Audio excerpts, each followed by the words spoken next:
모든 초점은 사람에게 있는 게 아니라 하나님께로 두는 게 예배의 정의인 것 같고, 결국 그것을 통해서 하나님을 알게 되고, 또 근데 그렇게 알게 하시는 것은 사실은 우리가 연구를 해서 또 우리가 뭔가를 노력을 해서 하는 게 아니라 성령님을 통해서만 알 수 있는 유일한 것이니까, 결국 예배는 이 삼위일체 하나님을 통해 다시 하나님을 알아가는 거, 그리고 그 하나님을 또 바라보게 되고 그 하나님을 찾게 되고 그 하나님을 누리고 또 나누는 그런 게 예배가 아닐까 생각합니다.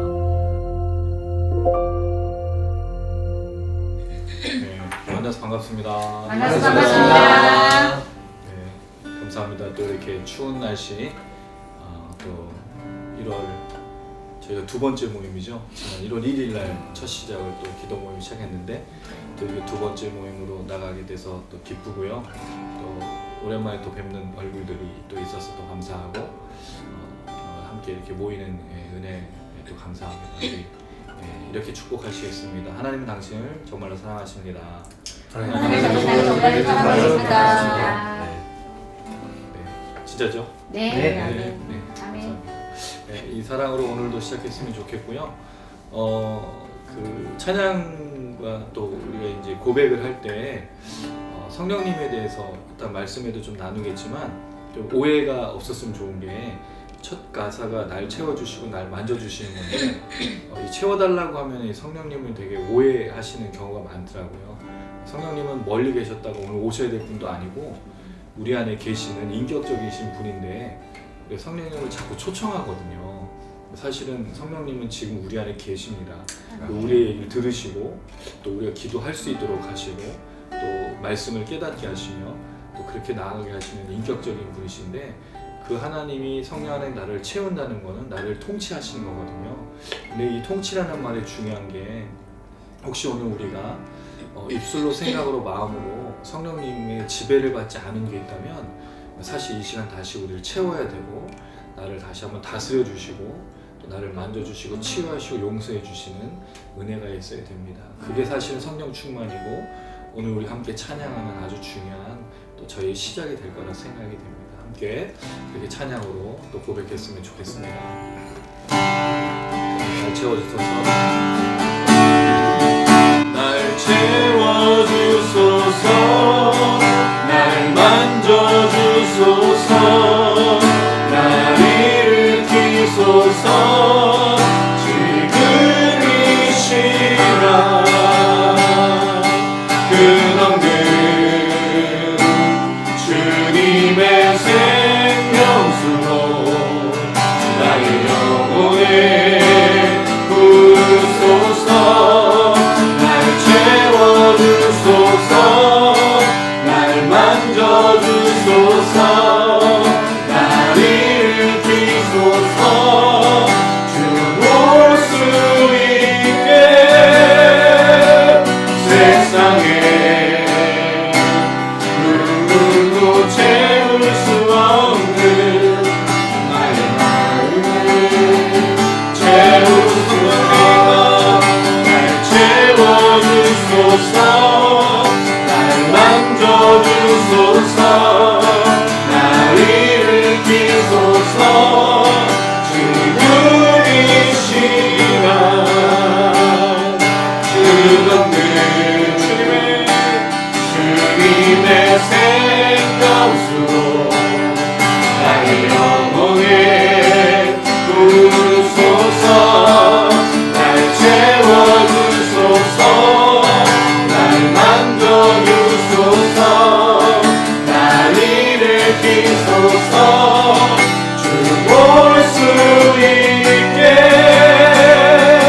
세상에 누구도 채울 수 없는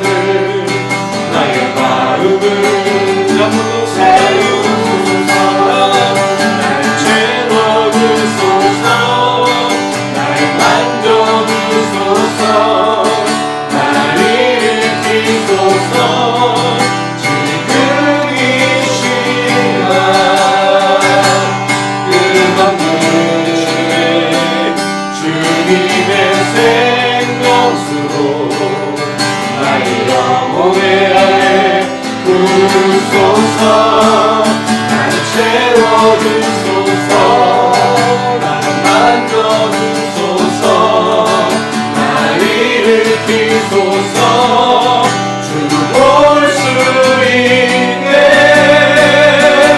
세상에 누구도 채울 수 없는 나의 마음을 안에 주께서 다스리네 내 삶을 주께서 다스리네 내 삶을 주께서 일하시네 지금도 주께서 일하시네 내 삶을 주께서 다스리네 내 삶을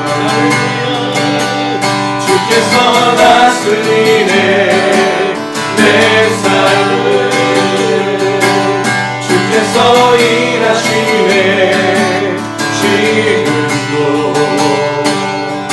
주께서 일하시네 내 삶을 주님만 의지해요 주님만 의지해요 주님만 의지해요 오 주님 주님만 의지해요 주님만 의지해요 주님만 의지해요 오 주님 주께서 다스리다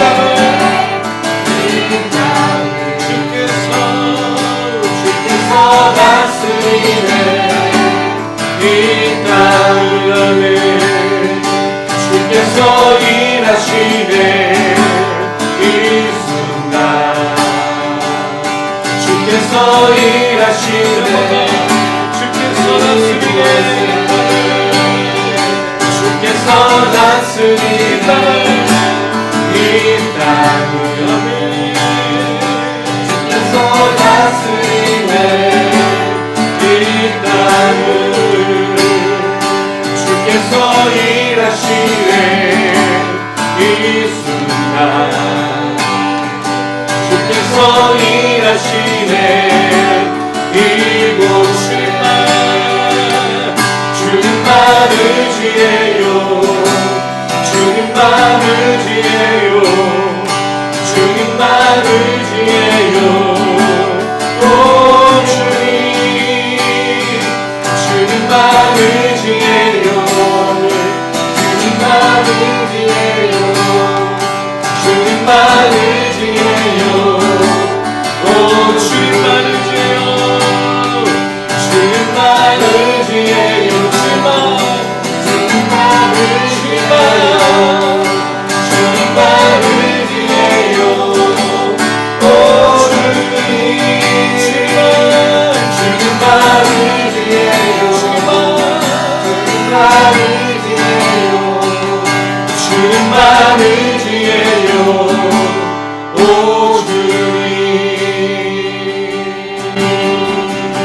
할렐루야 네, 주님이 다스리신다는 건 주님이 살아계심을 인정하는 것입니다.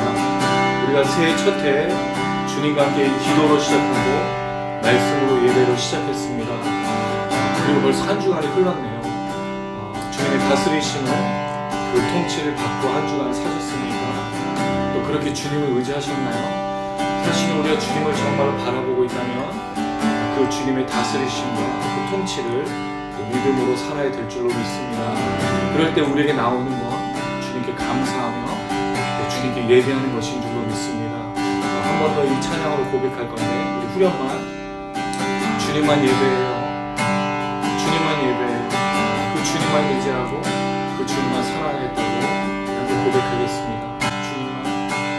주님만 의지해요. 주님만 의지해요. 주님만 의지해요. 오 주님 주님만 의지해요.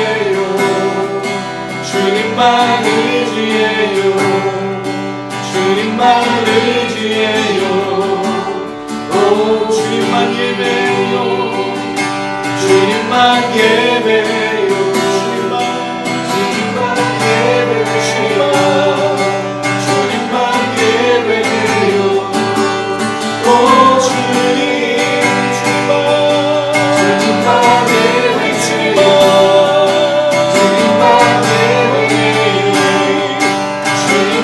예배해요.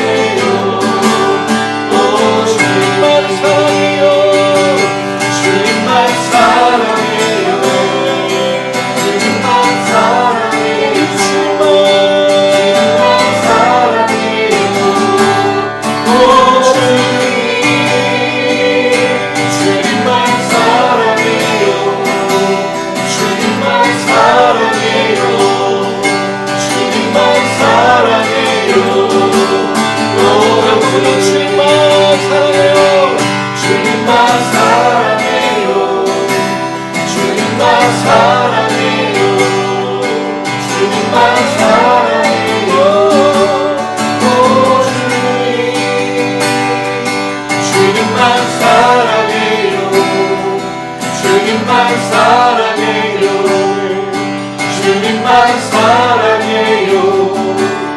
오 주님. 할렐루야. 네, 이렇게 주님만 사랑하는 우리가 되었으면 참 좋겠습니다. 네, 우리 주님 어떤 분이신지 여러분 아시죠? 알고 계신가요? 네. 우리 주님 아름다운 분이십니다. 네, 우리 주님 위대하신 분이십니다. 지금 영광스러운 분이시고 찬양받기 합당하신 분입니다. 그럼 예배 중심이 누구일까요? 우리 주님이시죠. 근데 어떨 때는 우리가 예배의 중심이 돼서 예배를 좌지우지할 때도 참 많은 것 같습니다. 내가 기분이 좋으면 예배가 잘 되고 내가 상황이 좋으면 예배가 잘 되고 근데 내가 뭔가 문제가 생기면 예배를 드릴 수 없는, 사실 예배는 그게 아니라 우리 주님만을 바라보면서 온전히 인정하는 것이고 그 주님을 높여드리는 것인 줄로 믿습니다. 아멘. 혹시 우리를 묻고 있고 또 우리의 생각과 마음과 모든 것들이 주장하는 것이 있다면 이 시간 오직 주님만 집중하면서 예배했으면 좋겠습니다. 우리 주님 아름다우신 분 믿음으로 함께 고백했으면 좋겠습니다. 주 앞에 엎드려 주 얼굴 보하니 잠잠히 주의 음성 나 기다리네.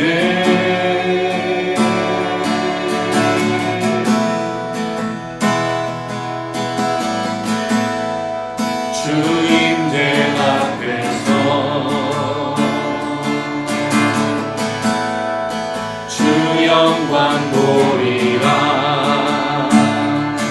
영원히 신실하신 주 노래하네.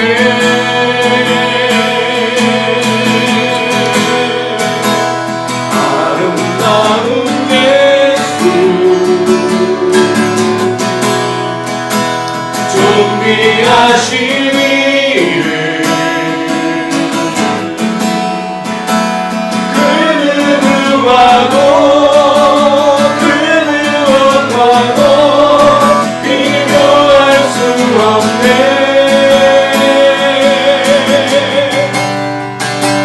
찬양하리 예수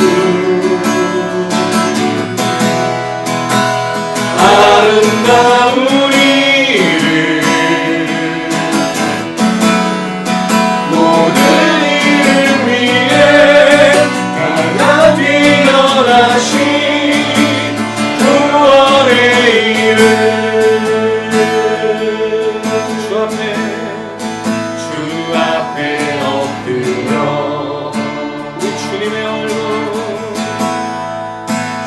얼굴 보아니 잠잠히 주의 음성 나 기다리네.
찬양하리 예수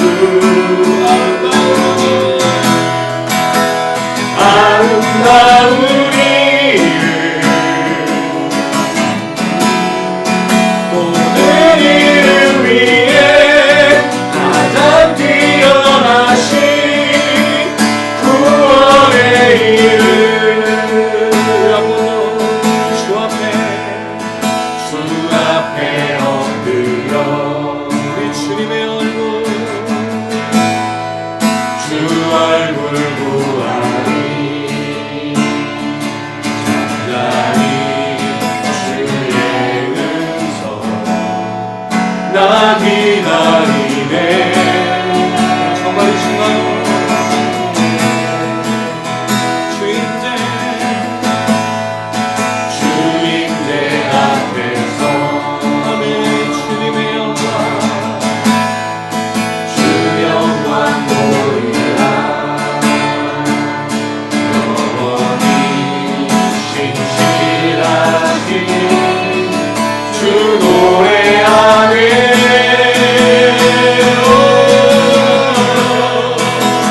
아름다운 예수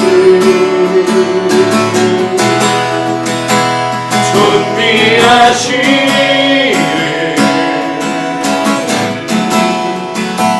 그 누구와도 그 무엇과도 비교할 수 없네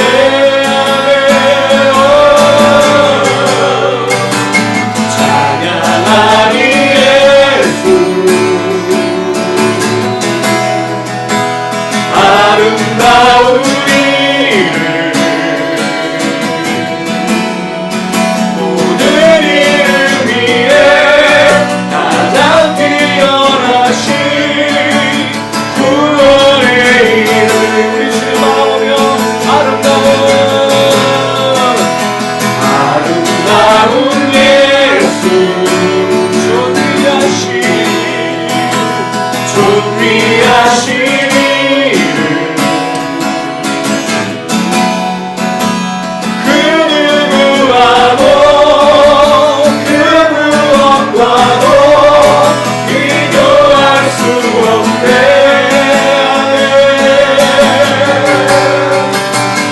찬양하리 예수 아름다운 이름 모든 이름 위에 가장 뛰어나신 구원의 이름 몇 번만 더 아름다운 예수 존귀하신 이름 그 누구와도 그 무엇과도 비교할 수 없네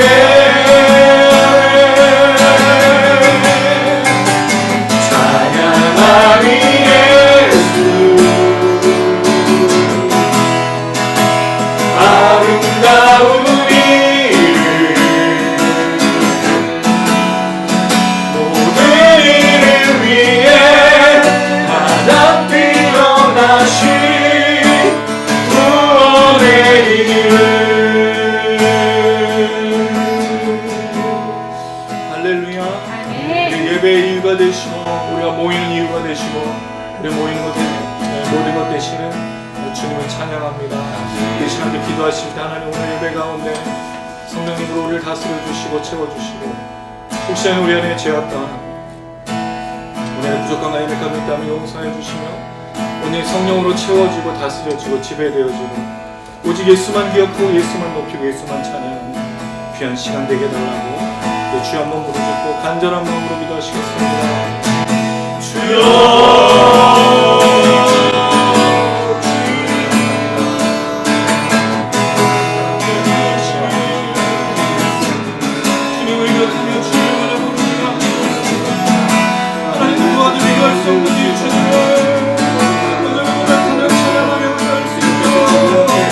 주의 성령을 역사하시고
기도하겠습니다. 하나님, 찬바람이 부는 날씨 속에서도 이렇게 모임을 허락하시고 함께 모여 예배드리며 찬양하게 하시니 참으로 감사드리며 나아갑니다. 오늘 하루를 돌아보며 아버지의 이름을 다시 한번 생각하는 하루였음을 고백합니다. 하나님, 내가 무언가를 할 수 있다고 생각할 때, 내 힘으로 무언가를 이룰 수 있다고 생각할 때는 주님께 의지하지 않은 저 자신을 바라보고 또 우리들을 바라봅니다. 하나님 아버지 앞에서 내가 할 수 있는 모든 것 내려놓고 정말 주님만 의지하며 주님만 예배하며 주님만 찬양하겠다고 진심으로 고백하는 저희 모임이 될 수 있도록 주님 축복하여 주시고, 아멘. 하나님 아버지, 이 늦은 시간에 저희가 모인 이유가 정말 주님이 아니면 다 헛된 것이라는 것을 잘 압니다. 하나님 아버지 앞에서 정말 주 예수 그리스도의 그 이름 하나로 모이는 저희 모임 될 수 있도록, 그러한 그 목적이 끝까지 갈 수 있도록 주님 축복하시고 인도하여 주시옵소서. 이제 말씀을 들으며 나아갑니다.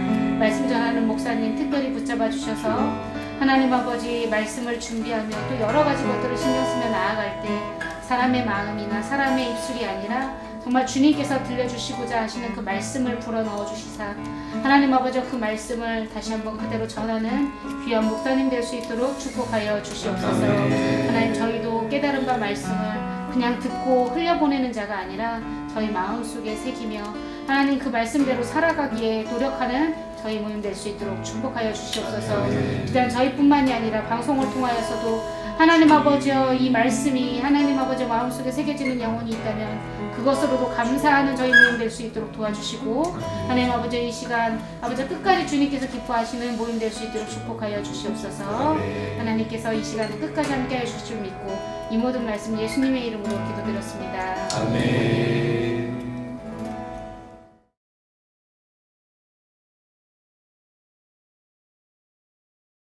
함께 나누실 말씀은 골로새서 1장 1절 2절 말씀입니다. 신약 324페이지에 있습니다. 골로새서 1장 1절에서 2절 말씀인데 짧은 줄 알았죠? 네, 3절에서 23절까지 다 볼 겁니다. 골로새서 1장 1절 2절 말씀, 신약 324페이지입니다. 골로새서 1장 1절 2절 우리 한 목소리로 같이 읽겠습니다. 시작. 하나님의 뜻으로 말미암아 그리스도 예수의 사도된 바울과 형제 디모데, 골로새에 있는 성도들 곧 그리스도 안에서 신실한 형제들에게 편지하노니 우리 아버지 하나님으로부터 은혜와 평강이 너희에게 있을지어다. 아멘. 예, 히브리서는 이제 다음 주부터 나누도록 하고요. 다음 주 4장 1절에서 5절 말씀을 이제 이어서 나누도록 하고, 오늘은 추토양 미니스트리 또 추토양 교회 한 해의 주제의 말씀을 좀 나누는 게 좀 좋겠다 좀 싶어서 이 말씀을 준비했습니다.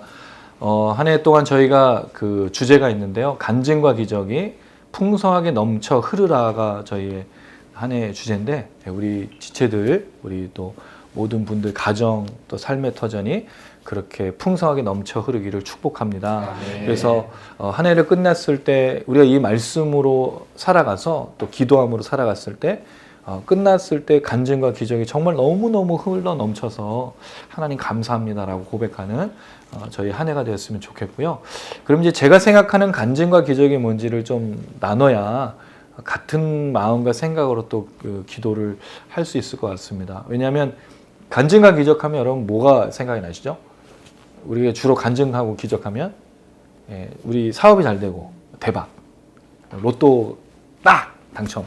아직 그 주인이 나타나는지 모르겠는데 우리나라도 지금 로또 당첨이 안 돼가지고 계속 이렇게 쌓여 있다는데, 여러분 당장에 바로 구입하셔가지고 기도하면서 간증과 기적 팍! 기도 한번 하신 다음에 대박 빡! 별로 안 좋으세요 여러분? 근데 다들 이런 거에 관심이 없고 주님 우리는 말씀과 기도에만 전념하는 그런 사람들입니다. 이런 표정으로 앉아 계신 것 같으세요. 전혀 돈이 뭐예요 목사님? 그런 표정이신데, 아니 사실은 뭐 제가 얘기 드릴 것도 그건 아닌데, 우리가 생각하는 간증과 기적하면 일단 놀라운 일, 기적적인 일, 또는 우리 안에 일어나지 않았던 정말 상상도 못했던 일을 우리는 간증과 기적으로 이제 주로 생각하는 겁니다. 근데 성경이 말하는 간증과 기적이 따로 있습니다. 사도 바울이 우리에게 들려주는 간증과 기적이 저희 한 해 동안 풍성하게 흘러 넘쳐서 흘러갔으면 참 좋겠습니다. 그래서 그거를 좀 말씀 나누려고 하는데요. 먼저 1절은 이렇게 되어 있는데요. 1절 같이 읽습니다. 시작. 하나님의 뜻으로 말미암아 그리스도 예수의 사도된 바울과 형제 디모데. 사도 바울이 그 편지를 쓸 때 자주 나오는 표현이 자기가 누구인가를 이야기합니다. 이건 편지의 발신자가 누구인지를 이야기하죠. 우리 편지 쓰면은 거기에 뭐 누가 썼는지에 대해서 하는데 연애 편지를 쓸 때는 주로 이제 그 맨 밑에다가 자기 이름을 쓰면서 별 희한한 얘기를 앞에다가 뭐 당신의 어쩌고 저쩌고 딱 하면서 딱 이렇게. 연애 편지도 안 써보셨어요? 네. 써본 적도 없고. 그러세요? 받아본 적도 없고. 오, 이런 되게 좀 삭막하게 사셨군요. 우리는 보낸 편지가 굉장히 많고 거기 밑에다가 막 당신의 사랑 뭐나 딱. 이게 와 할 일이었군요. 네. 서로 많이 주고받았는데 안 그러셨어요? 문자로. 우리랑 문자로. 세대가 틀리구나. 문자도 없는 사람들도 있고. 그럼 지금 아직 한 번도 해본 적도 없는 건 아니죠? 했죠. 아유, 그렇죠. 중국말로. 아니야. 아이니. 우리 해봤어요? 잘 다녀왔어요. 아, 네. 잘 모르겠습니다. 기억이 안 나는데 저를 기억이 안 나요. 그렇군요. 이런. 한번 써보시면 좋아요. 사실은 요새는 저도 카톡을 좀 자주 이용하는데 편지를 주고받는 것도 되게 좋은 일이더라고요. 왜냐면 거기에는 그 사람의 글씨, 또 정성 들여서 글씨 쓰지 않습니까? 사랑의 편지를 쓰는데 개발세발 쓰면서 이거 먹고 떨어져라 그러는 사람은 없으니까 자기의 정성도 담겨 있고, 물론 단장님에게 부탁드리는 건 아닙니다. 실수도 없어요. 쉽지 않습니다. 지금 저희가 막 하려고 그러면 이걸 내가 왜 하고 있어 이제 그래. 근데 이제 한번 그걸 딱 주는 그 순간 빡 가정의 평화가 열리고 이제 천국이 생기는 거죠. 할렐루야. 네. 예, 저는 그렇게 생각합니다. 한번 오늘 남편들은 가서 한번 써 보시면 좋을 것 같습니다. 저 갖는 거예요 오늘? 저는 레포트를 내야 되거든요. 학업에 집중해야 되는 관계로. 원래 근데 목사들이 시키기만 하지 잘 하지는 아니 그런 건 아닙니다. 어쨌든 사도 바울은 자기 이렇게 표현하고 있어요. 두 가지로 얘기합니다. 하나님의 뜻으로 말미암아, 하나님의 뜻 때문에. 그럼 사도 바울이 하나님의 부르심을 받은 건 누구의 뜻이다? 하나님의 뜻이다. 뜻이라는 이 텔레마라는 단어가 뜻이라는 의미로는 우리는 주로 이제 해석을 했는데 열망이라는 뜻도 있고 계획이라는 뜻도 있습니다. 하나님이 사도 바울을 부르신 건 하나님의 소원이었어요. 하나님 열망이었습니다. 그리스도인들을 부를 때 뭐라 하냐? 하나님 부르신 사람이라고 부릅니다. 소명이라고 부르죠. 우리 주로 이 소명을 목사 선교사의 특별한 직업으로만 얘기하는데 그게 아니고 그리스도인들은 모두가 불러내은 사람들입니다. 주님이 찾아오셔서 사단 마귀의 권세로부터 죄의 권세로부터 불러내은 사람들이에요. 우리 부름받은 사람들인 거죠. 근데 그게 뭐라고요? 하나님의 계획이었어요. 하나님 우리를 구원하실 계획을 갖고 계신 거죠. 또 하나는 하나님의 소원이었어요. 여러분 이게 얼마나 놀라운 거예요. 하나님이 나를 구원하려고 옛날부터 소망하고 계셨던 거예요. 현우야 나는 소망이 한 가지 있어. 난 너를 구원하는 거다. 하나님 우리에게 직접 이렇게 말씀하신 게 이 얘기로 담겨져 있는 거예요. 사도 바울만 하나님의 뜻으로 한 게 아니라 모든 그리스도인은 하나님의 소원과 계획으로 구원을 받은 겁니다. 특별히 사도 바울에게는 좀 독특한 특징이 있죠. 다메섹 도상에서 그가 예수를 믿는 자들을 죽이려고 쫓아가다가 다메섹이라는 그 도상에서 주님을 극적으로 만나는 사건이 있어요. 사도 바울에게는 잊을 수 없는 사건입니다. 이 사건이 그의 모든 삶을 유지하는 건데, 그래서 많은 분들이 그런 생각을 하세요. 그럼 우리는 사도 바울처럼 극적 부르심이 없는데, 질문 한번 드려볼게요. 우리 지체들 중에 혹시 예수를 믿을 때 극적으로 부르신 분 있으신가요? 하나님이 그 음성으로 들으면서 하는구야 내가 너를 사랑하는데, 이런 얘기 들어보신 적 있나요? 우리 불행한 사람인가요? 사도 바울이 이렇게 막 극적으로 부르셔서, 사도 바울처럼 부르심 받고 싶으면 뭘 감수하셔야 되냐면, 일단 40대에서 하나를 뺀 39대의 태장, 엉덩이를 볼기짝을 맞는, 39대를 맞으면 여러분 뼈가 불어서 죽는 거예요. 39대. 여러분 이렇게 대충 때리겠어요? 있는 것 때리지. 근데 그런 태형을 3번 맞았어요. 40에 감한 거는 40대를 맞으면 죽는다고 생각하기 때문에 하나 빼준 거예요. 3번 맞았어요. 뭐 때문에? 예수 믿는 것 때문에, 예수를 전하는 것 때문에. 또 그가 복음을 전하다가 돌에 맞아 죽을 뻔했죠. 사람들이 죽은 줄 알고 버렸어요, 내다가. 그게 또 툭툭 털고 일어나가지고 복음을 전했어요. 만약 정말 다메섹 도상의 사도 바울과 같은 극적인 그런 주님을 만나고 싶으시면 이걸 생각하시면 돼요. 정말 그런 극적인 부르심을 원하시면 그렇게 하시면 왜? 그러면 하나님 그걸 위해서 극적으로 부르신 거예요. 근데 그렇지 않은 건 우리는 그렇게 죽게 하나님이 내버려둔 게 아니기 때문에 감사하시면서 근데 간증과 기적을 만약 다메섹 도상에서의 사도 바울로 얘기해버리면 사실은 우리가 만난 예수, 우리가 만난 하나님은 굉장히 하찮은 것이 돼요. 근데 여러분 생각해보세요. 하나님을 계획하고 하나님이 우리 이름을 불러서 예수를 믿게 한 이 구원의 역사가 하찮은 거냐 이거죠. 이건 하찮은 게 아니에요. 주님이 나를 부르시고 구원받게 하시면 정말 놀라운 기적입니다. 이건 세상의 그 어떤 것과도 바꿀 수 없는 거예요. 그렇죠? 물론 로또 우리가 이제 뭐 맨날 로또 얘기하는데 뭐 로또가 될 일도 없지만 그런 로또 또는 어떤 뭐 대박 이런 것들이 우리는 간증과 기적으로 얘기를 해요. 근데 사실 그거는요 예수를 만난 거에 비교할 수가 없는 겁니다. 근데 안타까운 건 예수 만난 게 뭐가 됐죠? 그거보다 더 하찮은 게 됩니다. 사도 바울처럼 예수를 만나요. 그럼 사도 바울처럼 만나면 어떻게 된다고요? 일단 맞을 각오하고 죽을 각오하고 사셔야 되는 거예요. 그렇게 부르시지 않은 이유는 우리는 다른 계획이 있기 때문입니다. 어쨌든 하나님의 이 놀라운 계획과 이 열망을 통해서 우리가 부르심을 받은 걸 사도 바울을 통해서 경험하게 되는데 이 사도 바울이 이어서 자기를 이렇게 소개합니다. 그리스도 예수의 사도다. 그리스도 예수라는 말은 예수는 그리스도라는 뜻이죠. 예수는 무슨 뜻이에요, 여러분? 예수가 무슨 뜻이죠? 제가 이게 지금 작년부터 계속 예수를 얘기한 적이 있었는데 구원자라는 뜻이었죠. 그리스도는요? 기름 부음 받은 자. 메사이아가 헬라어는 크리스토스. 된다. 분명히 얘기를 들었는데 알고 있었어요. 알고 계신 거죠? 네. 대단하다. 다 말을 안 한 거고 다 알고 있는데 목사님 바깥 다 알고 있는데 말을 하면 이제 사람들이 막 그럴까봐 답을 말해버리면 안 되니까 분위기 띄워주신 거로 생각하고 예수 그리스도 구원자 기름 부은 성경에 예언되고 하나님의 계획대로 된 그 예수의 뭐라고요? 사도가 무슨 뜻이에요? 아포스텔로스 보냄을 받은 자. 하나님의 열망과 그 계획을 통해서 예수 그리스도의 보냄을 받은 자 사도 바울 이렇게 자기를 소개하고 있어요. 이거는 그리스도인에게도 굉장히 유사한 의미입니다. 하나님의 열망과 그 계획으로 구원을 받은 우리는 세상을 향해서 뭐가 된 거죠? 예수의 이름으로 보냄을 받은 자인 거예요. 사도만 보냄을 받은 게 아니고 우리 어디로 보냄을 받았죠 지금? 세상. 세상이 어디예요? 네, 우리 집. 삶의 터전. 또 회사 또 나왔는데 우리 회사하고 삶의 터전밖에 없는 건가요?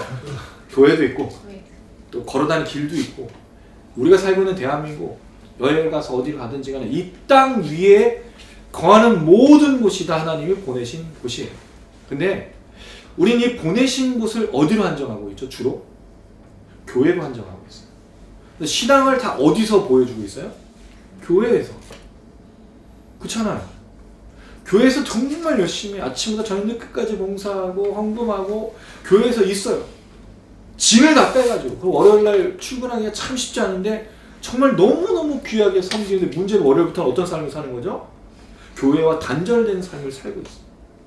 세상으로 보내심 받은 사람을 사는 게 아니고 교회에 보내심을 받은 사람처럼 살다가 끝! 월요일부터 토요일까지는 자기 마음대로. 근데 실제적으로 우리가 부름받은 곳은 어디예요? 세상이에요. 실제 삶의 시작 어디로부터라고요? 월요일부터 토요일까지는 세상에서의 가정, 그다음에 삶의 터전, 우리의 회사, 또 우리의 삶에 걸어가는 모든 길, 여기가 우리가 보냄받은 곳이에요. 근데 문제는 우리는 그 보냄받은 곳에서 제대로 살지 않고 있는 게 문제인 거죠.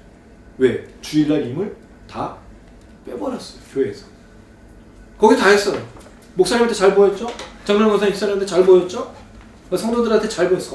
너는 진짜 이렇게 봉사 열심히 너무너무 잘하는구나. 진짜 말해. 돌아오면은 이 세상에 들어와서는 완전히 그냥 어떻게 사는지 몰라요. 내가 어떻게 사는.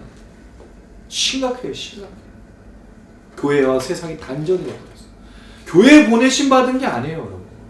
교회로 부르심을 받았잖아요. 그럼 보내심 어디로 받는 거예요? 세상으로. 그럼 세상에서 살아내셔야 돼요. 사도 바울이 얘기하고 있는 이 두 가지 얘기는 굉장히 중요한 거예요. 하나님의 뜻으로 말미암아 그리스도 예수의 사도된. 그래서 사도 바울이 한 게 뭐예요? 예수를 전하는 삶을 전 세계를 다니면서. 그때 당시에 사도 바울에게 땅끝은요 스페인이었어요. 그때 당시에 스페인까지 가는 게 사도 바울의 목표였는데 못 갔죠. 로마역까지 가서 멈춰져 버렸습니다. 어쨌든 간에 그때 당시에 그는 세계 끝이 스페인을 향해서 가려고 했는데 안 됐어요. 어쨌든 그를 통해서 수많은 사람들이 복음을 듣게 됐죠. 사도 바울도 예수 그리스도의 보냄을 받은 사람은 땅끝까지 가겠다면 하나님의 부르심 받고 구원받은 우리도 똑같이 세상을 향해서 달려가야 된다. 이 짧은 내용 안에 이 얘기가 있어요. 사도 바울이 자기를 소개하는 것은 그리스도인들이 누구인가를 너무나 잘 설명하고 있는 겁니다.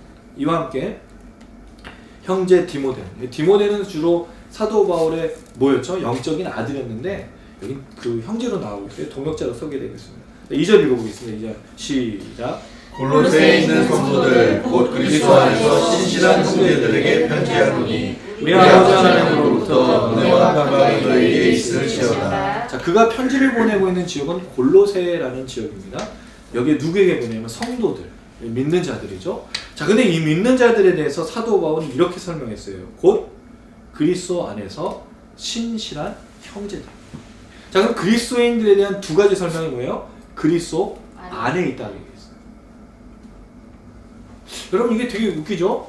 우리가 사형이나 그 다음에 이런 구원에 대해서 들을 때는 예수가 어디 있죠? 내 안에 있어요. 근데 사도 바울이 설명은 우리가 어디 있다고요? 예수 안에 있다라고 얘기하고 있어요.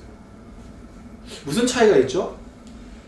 예수가 내 안에 있다라는 말은 내가 마치 그 예수의 조종을 받아서 예수가 내 안에 있으니까 나를 조종하는 중심인 것 같은데 사실 예수 안에가 내가 안에 예수가 있다는 말도 되게 어려운 말이에요. 예수님 어디 계시죠? 내 안에 있다면? 마음. 그리고 마음은 어디 있어요? 여기? 심장?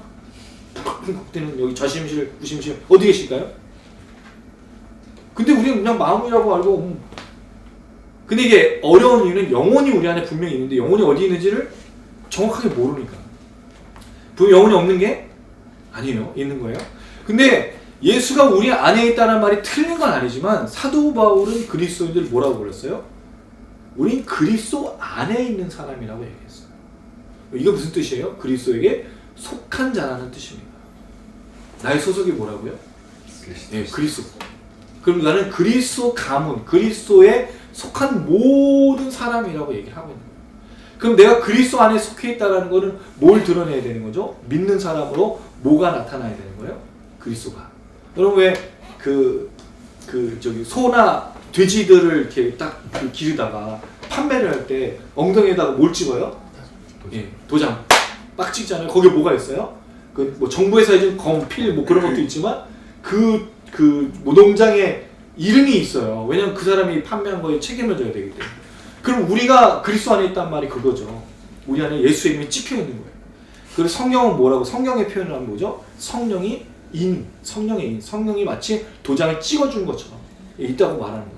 그럼 우리가 세상에서 보냄을 받은 자로서 성도로서 살아간다는 말은 뭐를 드러내고 뭐를 나타내고 뭐를 보여주는 거죠? 예수 그리스도예요. 여러분을 만나면 누굴 만난 거예요? 예. 놀랍지 않습니까? 예수님은 너무 빨리 반응을 하면 다들 이렇게 얘기하는 거예요. 네. 저 가만히 있을게요. 네. 그래주세요. 우리 약속 때문에. 안 짰어 오늘. 아니라고. 예수 그리스도를 전하는 삶을 잊어버렸어요. 그래서 뭘 얘기하려고 했는지 야 예수님 놀랐다고 그랬어요. 2000년 전에 예수를 우리는 한 번도 만난 적이 없어요. 근데 왜 예수를 믿고 있죠? 여러분 이게 속은 것 같지 않으세요? 내가 엄마 뱃속부터 속았어. 목사님한테 속았어.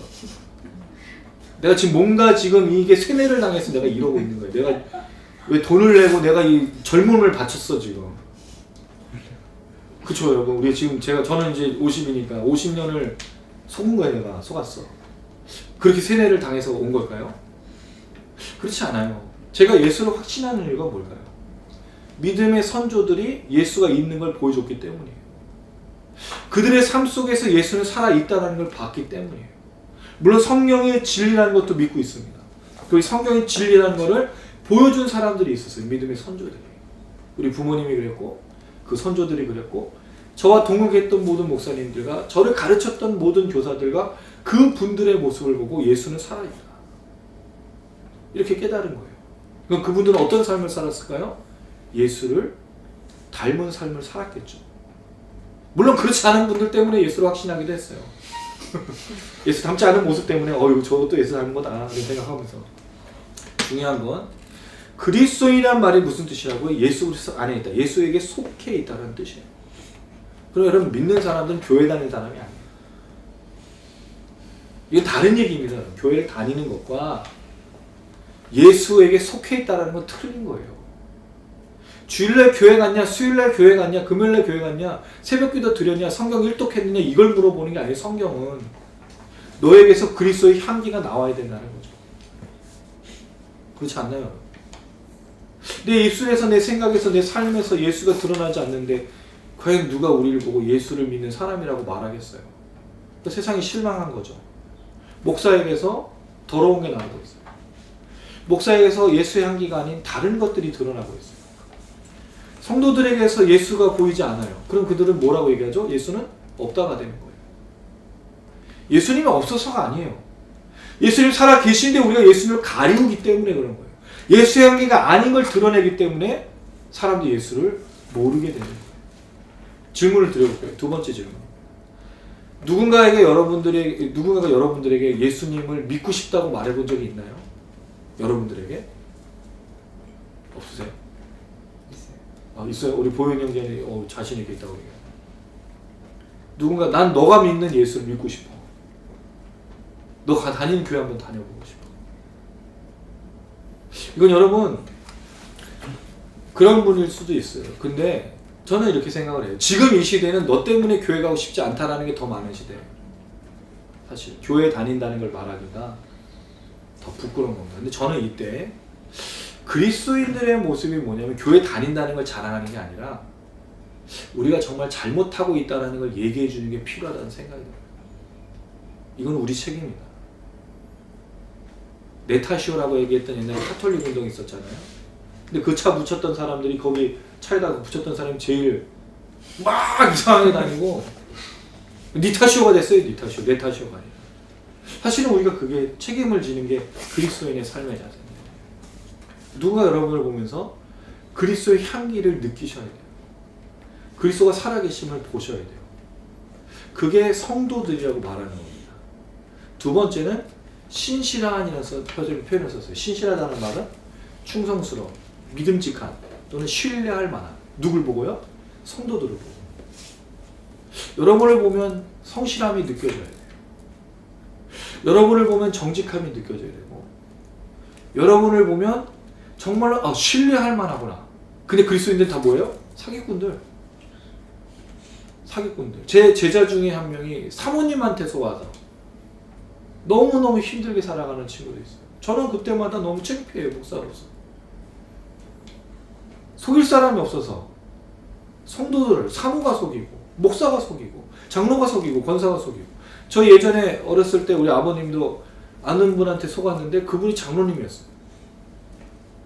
세상에 믿을 놈이 하나도 없는 거예요. 그래서 교회 다니는 사람 더 못 믿는 거죠. 그런데 사실은 신실하다는 말은 그리스도인의 가장 중요한 거였어요. 성실함, 정직함, 신뢰할 만함. 이게 그리스도인들의 이름이었는데 사실은 그렇지가 않은 세대가 되어버린 거죠. 사도 바울이 말합니다. 성도들은 누구냐? 그리스도 안에 있고 신실한. 그때 형제들이라는 말이 붙여져요. 신실한 형제들에게. 그리스도인들이 형제라고 말할 수 있는 뭐죠? 이 공통적인 특성을 가지고 살아가는 사람들이 그리스도인이라는 말이에요. 물론 여러분, 교회는 죄인들이 오는 곳입니다. 맞죠? 교회는 문이 열려 있어요. 교회는 죄인들이 와야 돼요. 근데 웃긴 건 교회에 죄인들이 올 수가 없어요. 교회 분위기가 좋은가요? 누구나 다 들어갈 수 있나요? 쉽지 않아요. 죄인이 교회에 가서 구원받기가 쉽지가 않아요. 방주가 돼야 되는 교회에 되는데, 구원의 방주가 되는데 교회는 아무나 못 들어가는 곳이 됐어요. 뭐죠? 정치적인 성향 또는 어떤 수준. 여러분 강남에 가면 그런 게 굉장히 많아요. 그 수준과 그런 삶의 형편이 있어야만 다닐 수 있는 거예요. 그래서 그렇게 형편이 안 되는 사람은 사실은 어울리기가 쉽지가 않은 거예요. 교회는 누가 온다고요? 죄인이 모신 거세요. 근데 왜 교회에는 죄인은 없고 다 의인만 있어요? 제가 말한 건 이 신실함과 그걸 말씀드린 게 아니에요. 교회에서 뭐를 하는 거죠? 신앙의 각질을 하고 있는 거예요. 근데 제가 말씀드렸어요. 신앙은 어디서 나타내는 거다? 세상 속에서. 교회가 아니고. 꼭 기억하셨으면 좋겠어요. 이 형제들에게 편지하노니 그 뒤에 이 편지를 쓴 목적, 전체적인 인사말이면서 목적입니다. 그게 뭐냐면 우리 아버지 하나님으로부터 뭐가 오는 거죠? 은혜와 평강이 너에게 있을지어다. 근데 이게 한국말로 풀어낸 거고요. 원래 원문에 보면은 은혜와 평강이 너희에게로만 되어 있어요. 편지란 말도 없고 있을지어다도 없습니다. 근데 우리 그래 해석을 한 거죠. 중요한 건 은혜와 평강이 하나님으로부터 온다고 되어 있어요. 자, 그럼 하나님으로부터 오는 은혜와 평강이 뭐냐? 이 특성, 이 상태, 이 내용이 뭔지를 우리가 생각을 해봐야 돼요. 여러분 은혜는 뭐죠? 은혜? 여러분 생각하는 은혜는 뭔가요? 제가 이제 주일날 이걸 한번 얘기했을 때 우리 그 교회도 질문하면 대답을 안 해요. 좀 째려보고 있어요 누가? 질문을 하면 대답을 안 해요. 대답을. 네. 근데 그 다음에 성경 공부할 시간에는 막 활발하게 토론하는데 은혜가 뭐죠? 여러분 은혜? 주로 우리가 말하는 은혜는 뭐예요? 주로 우리가 말하는 은혜는 감정입니다. 느낌. 그래서 은혜 받았다는 말을 주로 뭐로 하죠? 감동받았어. 오늘 목사님 설교 은혜스러워. 감정적인 거예요. 감정적인. 은혜를 주로 얘기하면 일반적인 생각, 은혜를 받았다, 감동을 받았다, 그런 얘기를 하는 거예요. 그래서 제가 이제 자주 얘기하는 게 성도님들하고 인사할 때 은혜 받았다는 말은 제발 쓰지 마시라고. 왜냐면 은혜 받았다는 말을 쓰는 건 설교가 상관없이 본인의 인사인 거예요. 한국은. 왜냐하면 목사님하고 얘기했는데 설교 얘기는 꼭 해줘야 될 것 같잖아요. 그래서 은혜 받았습니다를 꼭 얘기하는데 그럼 제가 그렇게 질문하거든요. 어느 부분에서 은혜 받았냐고. 당황하시잖아요. 그래서 이제 그 다음부터 인사를 할 때는 하려다가 안 되겠다고 그냥 가버리시는 분이 많았어요. 왜냐면 은혜라는 말을 못 하니까. 제가 뭐라고 얘기를 했냐면 목사님 말씀대로 제가 살겠습니다. 사실 이게 목사가 듣고 싶은 이야기라고 얘기 드렸는데 우리가 주로 은혜를 뭐는 감동받아서 느낌을 얘기하고 있어요. 사실 여기 말하는 은혜가 하나님 어떤 느낌을 주고 감동을 주는 게 아니라는 거죠. 사실은 이 은혜라는 말은 사도 바울은 굉장히 구체적으로 설명하고 있어요. 그게 3절부터 8절의 얘기입니다. 3절에서 8절인데 좀 빨리 읽어보도록 하겠습니다. 그래서 이렇게 읽을게요. 3절부터 8절을 우리 이렇게 병정전부터 읽어주십시오. 우리가 너희를 위하여 기도할 때마다 하나님 곧 우리 주 예수 그리스도의 아버지께 감사하노라. 이는 그리스도 예수 안에 너희의 믿음과 모든 성도에 대한 사랑을 들었으며 너희를 위하여 하늘에 쌓아둔 소망으로 말미암으니 곧 너희가 전에 복음 진리의 말씀을 들은 것이라. 이 복음이 이미 너에게 이르니 너희가 듣고 참으로 하나님의 은혜를 깨달은 날부터 너희 중에서와 같이 또한 온천 안에서도 열매를 맺어 자라는도다. 이와 같이 우리와 함께 종된 사랑하는 에바브라에게 너희가 배웠나니 그는 너희를 위한 그리스도의 신실한 일꾼이요 성령 안에서 너희 사랑을 우리에게 알린 자니라. 자, 이 얘기에 보면 3절에서 8절은 사도 바울이 감사하는 내용인데요. 핵심적인 내용이 뭐냐면 감사하는 이유가 4절에 예수 안에 너희 믿음과 성도에 대한 사랑을 들었다. 믿음과 사랑이 나왔죠. 근데 5절이 이렇게 되어 있어요. 5절 다시 한번 읽어볼게요. 시작. 너희를 위하여 하늘에 쌓아둔 소망으로 말미암으니 곧 너희가 전에 복음 진리의 말씀을 들은 것이라. 사도 바울은 믿음과 사랑의 소문을 들었는데 감사한다. 근데 그게 무엇 때문이냐면 너희가 복음의 말씀을 들었기 때문에. 너희가 복음의 말씀을 들었기 때문에 뭐를 쌓아둔다고 말하고 있죠? 소망을 하늘에 쌓아두기 때문에. 너희로부터 듣고 있는 믿음과 사랑에 대한 소문이 결국 무엇으로부터 시작됐냐면 복음의 말씀을 듣고 그 들은 것이 결국 소망으로 하늘에 쌓이게 되었다라고 이야기를 하고 있어요. 그럼 사도 바울이 말하고 있는 은혜는 무엇이냐면 뭐를 깨닫는 거죠? 복음의 말씀을 듣고 깨닫는 것을 이야기하고 있습니다. 그럼 우리가 은혜 받았다라는 말을, 하나님으로부터 오는 은혜라는 말은 무엇일까요? 복음의 말씀을 듣고 깨닫는 걸 얘기하고 있어요. 절대로 감정적인 게 아닙니다. 여러분이 정말로 은혜 받았다는 말을 쓰시려면 하나님의 말씀이 깨달아진 것에 대해서 고백하셔야 돼요. 이 말씀이 복음의 말씀으로 우리 안에 들려져서 소망이 생기기 시작했기 때문입니다. 이 복음의 말씀이 전해졌을 때마다 뒤에 말씀에 보면 6절에는 열매를 맺는다고 되어 있거든요. 복음의 말씀이 들려졌을 때 열매를 맺는다는 말이 무슨 뜻일까요? 이건 어떤 다른 역사가 나타나고 그런 간증거리를 얘기하는 게 아니라 말씀을 듣고 깨달은 사람에게 나타나는 구원을 말하고 있어요. 말씀의 깨달음의 열매가 구원이라는 거죠. 그럼 여러분 놀랍지 않습니까? 하나님의 은혜가 뭐예요? 말씀을 깨닫고 뭐가 생기는 거예요? 구원의 역사가 일어나는 거예요. 그럼 여러분 우리에게 은혜는 뭐예요? 우리가 구원받은 것을 말하는 거죠. 근데 이 구원받은 것을 말할 때 그 핵심이 뭐냐 이거예요. 복음의 말씀을 들었기 때문에. 그럼 우리에게 복음이 들려지면 그 말씀을 그냥 듣고 끝내는 게 아니에요. 듣고 뭐가 일어나야 되죠? 깨달음의 역사가 일어날 때. 그게 뭐라고요? 그게 은혜다라고 말하는 거예요. 그럼 여러분 주일의 설교, 수요 예배, 금요 기도, 새벽 기도 우리가 듣는 설교에서 뭐가 나타나죠? 복음의 말씀이 들려져야 되는 거예요. 우리가 듣고 있는 말씀의 핵심이 뭐라고요? 복음의 말씀, 구원의 말씀이어야 되는 거예요. 다른 말로 하면 뭘로 바꿀 수 있어요? 예수 그리스도를 전하는 말씀인 거예요. 근데 만약에 여러분 이 말씀이 아니고 다른 것을 듣기 원한다면 깨달음의 역사가 있을 수가 없어요. 여러분 한번 보세요.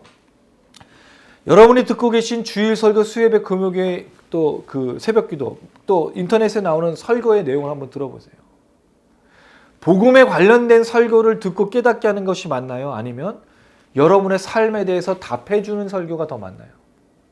우리가 불안하고 두려울 때 위로를 주는 말씀과 내가 기도했던 것들에 대한 어떤 응답으로 주는 말씀이 많은지 아니면 예수 그리스도를 소개하고 성경 그대로 가르쳐주는 설교가 많은지 한번 생각해 보시라는 거예요.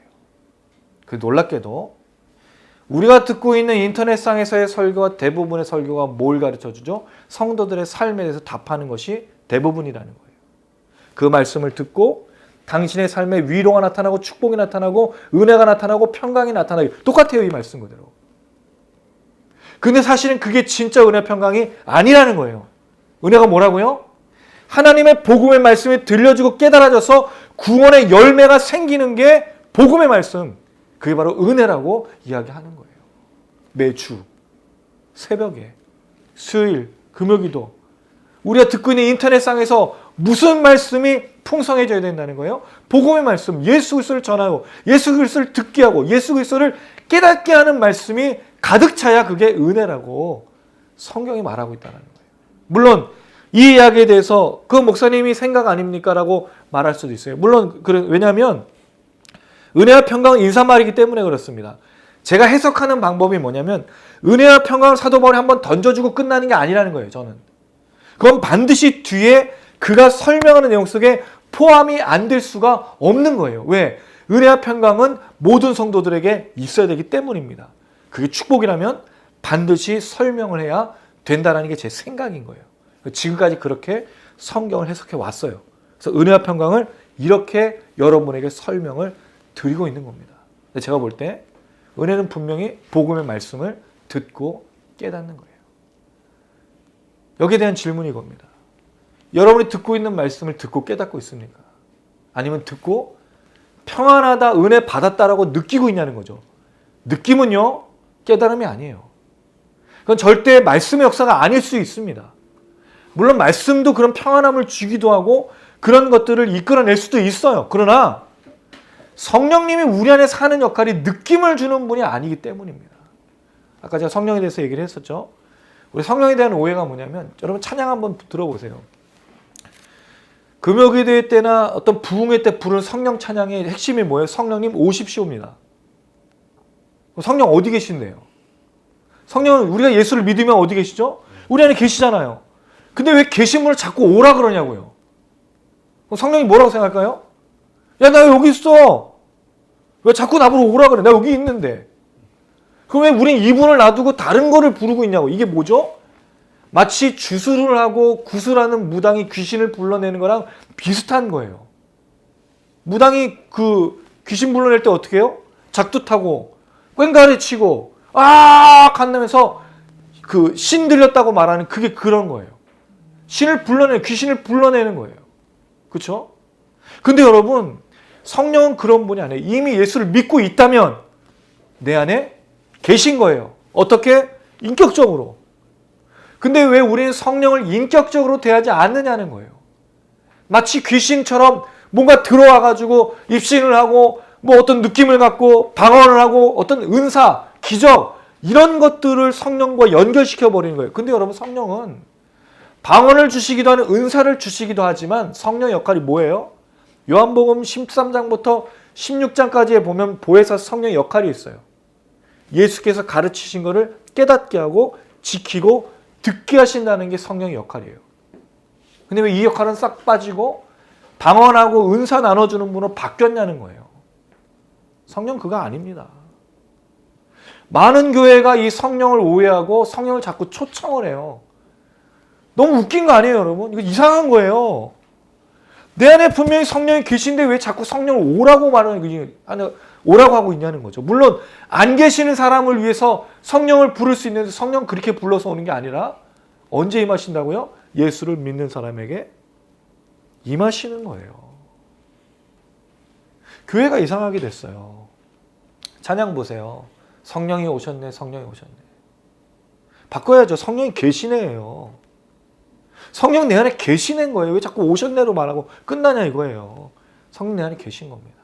근데 어떻게 대하라고요? 인격적으로.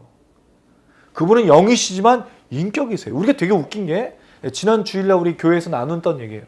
하나님하고 예수님에 대해서는 그래도 어느 정도로 이해하고 하나님은 창조주, 그 다음에 하늘에 계시고 그 하나님 우편에 예수가 계시고 여기까지는 이해가 되는데 성령님은 어떤 존재냐. 굉장히 오해하고 있다는 거예요. 그래서 마치 이분은 불러야 돼. 그리고 나를 막 채워야 돼. 막 소리를 지르고 때리고 또 막 목사님 막 밀쳐 넘어뜨리면 막 성령이 임하고 그렇게 성령이 임하는 거 아니에요. 잘못된 거예요, 여러분. 성령은 예수를 믿는 순간 우리 안에 계시는 거예요. 문제는 우리가 그 성령님에게 다스림을 받고 있느냐 아니냐가 문제인 겁니다. 성령 충만이 뭘까요? 성령 충만하고 연결해서 말하는 게 술 취하지 말라 이런 방탕한 것이 성령 충만 받아라. 술 취함과 성령을 비교했어요. 채우는 거잖아요. 술 취함이 채우는 것과 비교해버리고 성령도 채워야 돼. 성령 어떻게 채워요? 막 노래를 불러. 북을 쳐. 성령님, 성령님. 성령 웃긴 거예요. 나 여기 있는데 왜 자꾸 나를 부르냐 이거죠. 성령님 어떻게 해요? 그분이 나를 통치하고 다스리고 지배하고 있는지를 질문하는 거죠. 내 안에 혹시 숨겨진 부분이 없는지, 내 안에 성령님이 다스리기에 부끄럽고 내놓기 어려운 부분이 있는지를 생각해 봐야 되는 거예요. 옛날에 로버트 멍어라는 분이 쓰신 내 마음 그리스도인의 집이라는 책이 있어요. 소책자인데 애들용으로도 나오기도 하고 그런 책이 있었어요. 거기에 보면 이렇게 설명했어요. 내 몸의 어떤 부분을 거실, 그 다음에 안방, 침실 뭐 그런 식으로 나눠가지고 상상해서 쓴 거죠. 그 중에 주님이 나를 다 다스리고 내 방을 오픈하기 어려운 것이 있으면 그 숨겨졌던 것들을 고백하는 그런 내용이 나와요. 물론 이와 유사한 건 아니지만 이건 어떤 하나 예를 든 거니까. 성령님이 우리를 지배하고 다스리는데 우리 안에 죄악이 있으면 다스리실 수가 없어요. 성령과 죄가 함께 공존하실 수는 없거든요. 그래서 우리는 내어놓아야 돼요. 그가 우리의 죄악을 다스리시고 사하신 것을 증명하시고 드러내실 수 있도록 우리가 드려야 되는 거예요. 그럼 우리가 숨겨진 부분 없이 모든 게 다 성령 하나님에게 오픈되어지고 사실은 보여져야 되는 거예요. 근데 내가 내놓지 못한 부분이 있다면 사실 그 부분을 놓고 우리가 기도해야 되고 그 부분에 대해서 우리가 이야기할 수 있는데 성령님은 채우고 하는 어떤 그런 존재가 아니라는 거예요. 성령님을 제발 인격적으로 대우해 주시길 바랍니다. 이건 이 시대의 교회가 좀 회복해야 될 문제예요. 성령님은 정말 이상한 분이 됐어요. 너무나 이상한 분이 됐어요. 좀 얘기가 지나갔지만 복음의 진리의 말씀을 듣는 게 뭐라고요? 깨닫는 게 은혜라고 말씀드렸어요. 여러분 그래서 말씀이 깨달아졌으면 좋겠어요. 주일에 그 말씀 그 듣는 중요한 시간 말씀이 깨달아져야 되잖아요. 그리고 그게 복음의 역사 내 안에 구원의 역사를 불러일으키고 그 은혜를 통해서 그 깨달아진 말씀을 통해서 아직도 못 듣고 있고 아직도 깨닫지 못하는 사람들이 어떻게 되는 거죠? 전해야 될 거 아니에요. 그게 은혜 아니겠습니까? 내가 은혜 받았으니까 은혜가 자연히 흘러갈 수 있도록. 그래서 여러분 성경은 통독이라는 말을 쓰는 게 아니에요. 사실은. 성경 일독을 그렇게 할 수 있나요? 못해요. 하나하나 이 말씀이 정말 그리한가 찾고 연구해야 되는데 그렇게 읽을 수가 없어요. 그건 성령을 또 뭐로 만드는 거예요? 랄랄랄랄랄랄랄 주문해 오듯이. 백독을 해도 무슨 소용이 있어요? 성경을 모르는데. 성령을 쓰지 않은 거죠. 성령님 하실 역할들을 우리가 내어놓지 않고 있는 거죠. 제발 부탁입니다, 여러분. 한 구절이라도 깊이 있게 묵상하시고 반드시 뭐 하라고요? 순종하셔야 돼요. 그게 진짜 깨달은 사람의 삶의 특징입니다. 할렐루야. 아멘. 정말 들었다면 깨달았다면 뭐 해야 된다고요? 순종해야 돼요. 순종 못하는 이유는 100가지도 넘어요. 그렇죠? 죄인이기 때문에. 그러나 깨닫고 순종을 시도하는 것과 안 하는 것은 큰 차이가 있어요. 우리가 받은 건 대부분 뭐죠? 듣고 깨닫고 멈춰 있는 게 문제인 거예요. 반드시 뭐로요? 순종으로. 자, 이게 은혜라고 한다면 평강은요. 9절부터 12절은 넘어가겠습니다. 13절부터 23절인데 이것도 쭉 빨리 읽고 설명드리겠습니다. 제가 13절 읽을게요. 먼저 또 오른쪽으로 돌아가겠습니다. 그가 우리를 흑암의 권세에서 건져내사 그의 사랑의 아들의 나라로 옮기셨으니 그 아들 안에서 우리가 속량 곧 죄사함을 얻었도다. 그는 보이지 아니하는 하나님의 형상이시요 모든 피조물보다 먼저 나신 이시니 만물이 그에게서 창조되되 하늘과 땅에서 보이는 것들과 보이지 않는 것들과 혹은 왕권들이나 주권들이나 통치자들이나 권세자들이나 만물이 다 그로 말미암고 그를 위하여 창조되었고 또한 그가 만물보다 먼저 계시고 만물이 그 안에 함께 섰느니라. 그는 몸인 교회의 머리이시라. 그가 근본이시요 죽은 자들 가운데서 먼저 나신 이시니 이는 친히 만물의 으뜸이 되려 하심이요 아버지께서는 모든 충만으로 예수 안에 거하게 하시고 그의 십자가의 피로 화평을 이루사 만물 곧 땅에 있는 것들이나 하늘에 있는 것들이 그로 말미암아 자기와 화목하게 되기를 기뻐하심이라. 제가 21절, 여러분이 22절, 23절은 같이 읽겠습니다. 전에 악한 행실로 멀리 떠나 마음으로 원수가 되었던 너희를 이제는 그의 육체의 죽음으로 말미암아 화목하게 하사 너희를 거룩하고 흠없고 정할 것이 없는 자로 그 앞에 세우고자 하셨으니. 같이 읽습니다. 만일 너희가 믿음에 거하고 터 위에 굳게 서서 너희들은 바 복음의 소망에서 흔들리지 아니하면 그리하리라. 이 복음은 천하 만민에게 전파된 바요 나 바울은 이 복음의 일꾼이 되었노라. 아멘. 자, 평강에 대해서 사도 바울이 설명하는 걸 전 이걸로 봤습니다. 여러분, 평강이란 말은 에이레네라는 단어고 히브리어는 샬롬입니다. 이 단어도 은혜와 평강도 되게 오해가 뭐냐면 평강도 뭐로 생각하냐면 느낌으로 생각하는 거예요. 평안함. 아무 걱정 없고 아무 그 마음 없는 무심의 상태. 근데 여러분 제가 옛날에 봤던 그 영화가 생각이 나는데요. 쿵푸 팬더의 이 스승 있죠? 여운지 있잖아요. 그 쥔지 잘 모르는 그 사람이 이너 피스 하고 있는데 그 옆에서 그 쿵푸 팬더 걔가 맨날 팬더가 해가지고 평강을 잃어버리는. 사실 그거는 평강이 아닙니다. 그래서 우리가 두려운 거예요. 이런 느낌이 있잖아요. 어느 날 너무너무 행복한 삶을 살고 있는데 이 연애할 때도 그렇고 마치 뭘 느끼죠? 이 행복이 오래가지 않을 것 같은 그 불안함이 막 엄습하면서 마치 드라마의 한 장면처럼 우리가 오래 갈까 막 그런. 네, 그렇죠. 여러분 또 말씀 가게 돼 전무하시고 저만 영화만 보고 있는데 그런 불안함들이 없어지는 것을 평강으로 자꾸 착각하는 거예요. 이것도 다 뭐와 연결되어 있죠? 느낌이에요. 은혜와 평강은 절대 느낌적인 게 아닙니다. 이런 느낌을 말하는 게 아니에요. 평강을 뭐로 사도 바울이 설명하고 있냐면 예수 그리스도를 또 이야기하고 있습니다. 거기에 뭐라고 되어 있냐면 13절 그가 우리를 흑암의 권세에서 건져내사 그의 사랑의 아들의 나라로 옮기셨으니. 그럼 예수 믿는 사람들, 성도들의 그 전에는 어디 소속이었다는 거예요? 흑암의 권세. 이걸 제가 예전에 한번 컨테이너 박스 중국에서 실제 일어났었던 그 사건으로 한번 설명드린 적이 있었어요. 기억나시나요? 기억 안 나시는군요. 여기 설명 안 드렸었나 제가? 안 드렸었나? 아, 네, 안 했나 봐요. 간단하게 설명을 드리면 어떤 사람의 자녀가 그 중국에서 여행 중에 납치가 됐어요. 근데 이제 인신매매 같은 또 장기 이런 거 큰일 났죠. 이제 빨리 찾아야 되는데 어떻게 하다가 부랴부랴 찾았어요. 컨테이너에 눈 가리고 들어가서 풀어준 다음에 10분을 줄 테니까 너의 딸을 찾아. 문을 열었더니 거기에 누가 있을까요? 애들이 그 어두운데 자기 딸을 찾아야 되는데 이름을 불러도 대답이 없는데 보니까 애들이 뭐 약에 취했는지 눈만 멀뚱멀뚱 뜨고 10분 안에 찾아야 되는 거예요. 어둠 속에서. 결국 어떻게 해서 그 딸을 찾았어요. 나왔죠. 구원해낸 거예요. 근데 이 아빠가 뭐가 밟혔을까요? 자기 딸은 구했는데 거기 남은 애들이 눈에 밟혀서 견딜 수가 없는 거예요. 이 얘기에 예수 그리스도께서 이 땅에 오신 이유가 그겁니다. 죽을 수밖에 없는 인생들 향해서 컨테이너에 들어와서 이름 불러가면서 찾아낸 게 구원이에요. 그럼 나머지는 뭐죠? 우리에 맡겨 있는 거예요.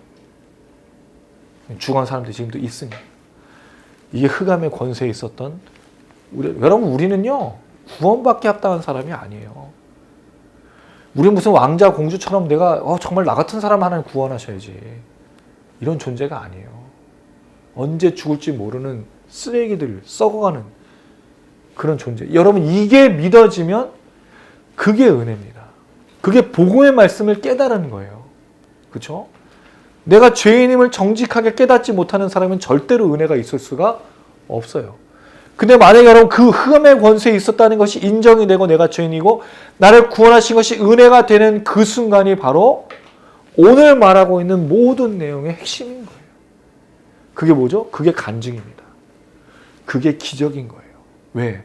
내가 구원을 받을 수 있다니. 나 같은 사람이 구원받을 수 있다니가 되기 때문이에요. 여러분 그걸 생각할 때 우리가 무슨 기적을 더 갖다 붙이고 얘기할 수 있겠냐는 말이죠. 어쨌든 흑암의 권세에서 또 한 가지를 이야기하고 있습니다. 이렇게 표현하고 있습니다. 21절입니다. 전에 악한 행실로 멀리 떠나 마음으로 원수가 되었던 너희를. 악한 행실로 인해서 뭐가 됐어요? 하나님과 원수였어요. 여러분 원수 우리가. 원수가 이게 무슨 뜻이에요? 에너미잖아요. 여러분 원수는 가까이 할 수가 없어. 적이에요. 적. 적은 죽여야 되는 거잖아요. 하나님과 우리의 적이었어요. 가까이 할 수 없었다. 근데 어떤 일이 일어났죠? 20절 화평을 이루사. 뭐로요? 십자가의 피로. 22절 그의 육체의 죽음으로 말미암아 뭐가 됐어요? 화목하게 하소. 누구와? 하나님과.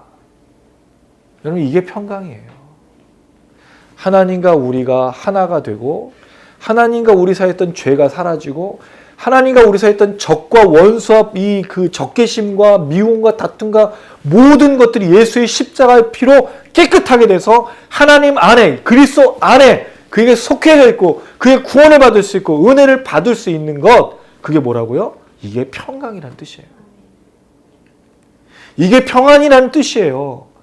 내가 이 땅을 살아가는데 걱정과 염려가 너무 많아서 불안하니까 나에게 평안한 마음을 주세요가 평강이 아니고 하나님과 우리 사이가 가까워지고 예수의 피로 말미암아 우리가 하나님께로 나아갈 수 있는 게 평강이라는 뜻이에요. 이게 사도 바울이 말하고 있는 뜻이에요. 근데 지금 우리가 추구하고 있는 평강은 뭐죠? 마음의 평안인 거예요. 불안하니까, 두려우니까, 걱정이 되니까, 내일을 알 수 없으니까, 내일의 사업이 잘 될지, 내 가정이 잘 될지, 내가 직장에서 안 잘릴지, 이런 게 두려운데 하나님이 나를 좀 붙들어주고, 좀 도와주고, 건강하게 해주고, 내 나이가, 이젠 100세 시대에 살아가니까, 은퇴를 하고 너 20, 30년을 더 살아야 되는데 두려운 거예요. 그거를 막아줄 액땜하는, 그렇게 신을 불러내서 내가 돈을 좀 주면 하나님 만족해서 그래 내가 너 잘 지켜줄게. 이 하나님으로 평강을 만들어 버린 거라는 거죠. 하나님 그걸로 존재하려고 우리를 부르신 게 아니에요. 여러분 그게 하나님이겠습니까? 내가 원하는 걸 이루고 내가 원하는 대로 들어주고 내가 바라는 것들을 이루는 존재가 그렇게 있는 분이 하나님이냐고요. 그럼 우리가 알라딘의 지니를 찾고 있는 거예요. 지니는 3번에밖에 찬스가 없어. 그렇죠? 3번밖에 안 나타나잖아요. 신중하게 여러분 비비셔야 돼 하나님 앞에. 나는 그런 분이 아니라고요. 이미 우리 안에는 모든 불안과 잘못됨과 나눔과 원수를 십자가의 피로 이미 하나님께서 해결해 주셨기 때문이에요. 그럼 불안과 두려움은 사실은 없는 거예요. 왜요? 죄로부터 해서 하나님 앞에 단절되고 영원한 죽음이 우리에게는 없기 때문입니다. 근데 우리가 생각하고 있는 두려움은 뭐예요? 내일의 것이에요. 왜? 이미 평강은 이미 구원은 받았으니까 내일의 평강 해결해 주시고 내일의 불안 해결해 주시고 여러분 뭔가 좀 잘못된 것 같지 않으세요? 제일 큰 걸 해결해 주시고 제일 놀라운 걸 해결해 주시는 하나님께 우리 이 작은 걸 가지고 들이밀고 있다는 거지. 어떻게 나한테 이럴 수가 있냐고 하나님. 하나님 좀 잘못된 거 아니냐고. 왜 하나님이라는 존재가 하나님 그 놀라우신 분의 존재가 내가 헌금 그렇게 많이 하고 봉사 그렇게 많이 했는데 왜 이것 하나 못 지켜주냐고 하나님께 우리가 떼쓰고 하나님 앞에서 화를 내고 우리가 하나님을 향해서 그렇게 외치고 있다는 거예요. 뭘 해결해 주셨는데요. 자기 아들을 보내서 우리가 구원을 주셨는데 은혜와 평강을 주셨는데 우린 이것이 뒤에 들어오지 않아요. 우리가 원하는 건 그게 아니기 때문입니다. 그래서 성령님을 오해할 수밖에 없는 이유가 거기 있는 거예요. 그 하나님을 불러내는 존재가 바로 성령으로 착각하기 때문인 거죠. 성령은 그렇게 역사하시는 게 아니라 은혜와 평강을 깨닫도록 복음의 말씀 역사하도록 하나님과 원수되었던 사람을 구원받게 하도록 역사하시는 분이 바로 성령이시라는 것을 기억하셔야 돼요. 그리고 여러분 이 이야기가 들리면 그게 진짜 여러분 안에 은혜와 평강이 있는 것입니다. 혹시 이 은혜와 평강을 지금 깨닫고 누리고 맛보고 계신가요? 은혜가 있으신가요? 평강이 있으신가요? 은혜와 평강이 없다면 문제가 있는 거예요, 지금. 우리의 삶의 상황과 환경에 대해서 여러분 질문 드리는 거 아닙니다. 여러분 우리 삶의 상황과 환경이 지금 괜찮나요? 안 괜찮아요? 여러분 저도 안 괜찮아요. 괜찮은 상황이 없어요. 몸은 또 이제 나이가 들어가니까 금방 아파요. 뭔가 좀 아프면 금방 아프고. 걱정도 얼마나 많아요. 여러분 전부 모두가 걱정이잖아요. 내일이 걱정이고 무슨 뉴스만 나오면 이것도 야, 야. 경제가 안 좋다는 얘기는 한 30년 듣는 것 같아요. 제가 들을 때. 근데 왜 그렇죠? 서민들은 경제가 너무 안 좋아요. 제가 보니까 지금 대기업들은 그 기업들은 172조인가를 지금 순이익으로 남겼대요. 이게 돌질 않고 있는 거예요, 돈이. 우리만 괴로운 거예요, 우리만. 뭐 정치적인 얘기를 하려는 건 아니고 우리의 삶에 여러분 형편이 바뀌고 하는 게 있을 수가 없어요, 이 세상에서. 쉽지 않은 세상을 살아가요. 더 어렵고 더 걱정되고 더 염려스러워요. 몸은 여러분 더 건강해지나요? 저도 옛날에는 막 식스팩 만들려고 했는데 안 돼, 이제. 식스팩이 뭐예요, 여러분? 배만 안 나왔으면 좋겠네. 몸 유지하기, 건강하기도 너무너무 힘들어요. 운동해본 지가 언젠지 모르겠어요. 지금 앉아가지고 엉덩이만 더 커져가지고 논문 쓰고 뭐 하느라고. 뭐 생각은 있죠, 여러분. 운동하고 싶은 마음이 있지만 안 돼요, 이게. 또 우리 자녀 키우는 일, 뭐 집 사는 일, 제가 말씀드렸잖아요. 집 살려고 하면은 집값이 금방 또 올라가. 내가 돈 버는 것만큼 뭐가 올라가요? 경제도 올라가. 이제는 여러분 우리가 그 10만 원짜리가 무슨 만 원짜리 같아. 저만 그런가요? 여러분 괜찮으신가요? 모르겠어요. 못 따라가겠어요. 이 시대가 지금 가는 그거를 진짜 이 시골에 가가지고 죄송합니다. 시골에 간다는 걸 좀 잘못 쓴 것 같은데 시골에서 땅 팔면서 살아야 될 것 같아요. 시골에서 땅 파는 것도 여러분 사실은 쉽지 않습니다. 살 땅이 없어. 살 땅이 없어. 어쨌든 우리가 갖고 있는 이 모든 것을 해결하기 위해서 사실은 신앙을 쓰는 게 아니라는 것을 말씀드리는 거예요. 상황과 환경을 변화시켜 하나님 존재하는 게 아니라는 거. 그걸 여러분 착각하는 겁니다. 상황과 환경 속에 하나님을 넣는 게 아니고 상황과 환경 위에 계신 하나님을 의지하면서 우리가 그거를 걸어가야 되는 거예요. 근데 이게 바뀌어버렸어요. 하나님 자꾸 얻어 집어넣는 거죠. 내 상황과 환경 속에 집어넣고 있다는 거죠. 근데 은혜와 평강 분명히 말씀드렸습니다. 하나님과 원수되었던 것들을 가깝게 화목하게 화평하게 해서 하나님께로 나아가고 하나님의 이름을 부를 수 있고 하나님을 바라볼 수 있고 하나님의 아버지라 부를 수 있고 더 놀라운 영원한 저 천국이 나를 위해서 기다리고 있다는 것. 그게 우리에게 평강이다. 그래서 올해 이 은혜와 평강이 넘치신 여러분들 되기를 주님의 이름으로 축원합니다. 그래서 여러분의 가정이 회복됐으면 좋겠어요. 여러분 가정은요 더 심각해요. 여러분들은 그래도 깨닫죠? 여러분의 남편, 여러분의 아내, 여러분의 자녀들 이 고민으로 살아가고 있는 사람들을 구원해 내셔야 돼요. 뭐로요? 은혜와 평강으로 복음 말씀을 듣게 하고 예수를 알게 하고 거기서 자유케 되면서 함께 상황과 환경 속에서 믿음으로 걸어가신 여러분 되었으면 참 좋겠어요. 여기에 뭐가 있어야 될까요? 그리 아니하실지라도가 사실은 있어요. 이것만 해도 사실은 설교 1시간인데 그냥 여기까지만 얘기드려요. 그리 아니하실지라도 여러분 되게 재밌어요. 다니엘이 사자굴에 들어가게 됐죠? 뭐 하다가 들어갔어요? 하나님 앞에 예배 드리다가 시기의 질투를 받아서 사자굴에 들어갔어요. 근데 우리 다 뭘 기대해요? 사자굴 속에서 천사가 나타나서 사자가 안 물어뜯어 죽이는 것. 그런 일이 얼마나 있을까요, 여러분? 거의 없어요, 여러분. 정말 쉽지 않아요. 풀무불? 우리 풀무불 들어가기 전에 다 끝났어요. 다 끝났어. 근데 그 세 친구는 풀무불에 들어갔다고요. 풀무불에 안 들어가게 막 몸부림치는데 그들은 들어가요. 근데 거기에 그 하나님의 천사가 함께 하잖아요. 세 사람이 들어갔는데 봤더니 실루엣은 4명이야. 그럼 여기 누가 계신 거죠? 하나님이. 근데 우리 풀무불에 안 들어가려고 막 애를 써요. 사자굴에 안 빠지려고. 사자굴에 빠져야 되고요. 풀무불에 들어가야 돼요. 정말 간증과 기적 경험하시려고. 여기까지. 그리 아니하실지라도. 자, 중요한 건 오늘 은혜와 이 평강이 무엇인지를 말씀드렸고요. 이게 우리 한 해 동안 그래서 간증과 기적이 넘친다고 제가 말씀드린 게 뭘까요?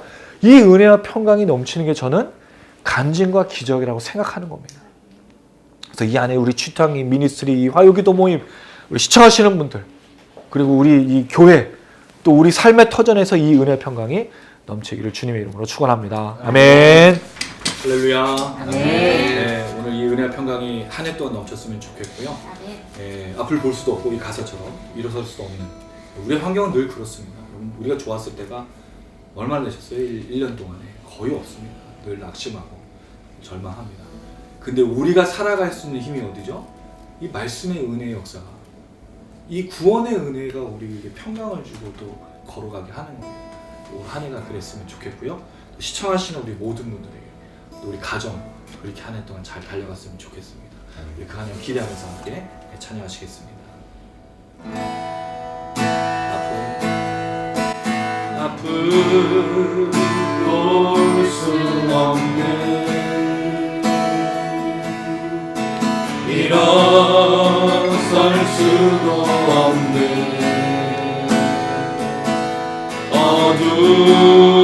어두웠던 삶도 그가 다시 밝히시네. 돌아갈 수 없는 알아볼 수도 없는 실패했던 삶도 그가 다시 세워주시네.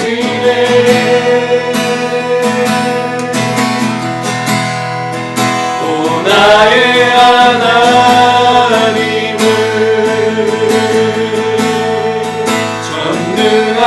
전능하신 왕이라. 또 나의 하나님은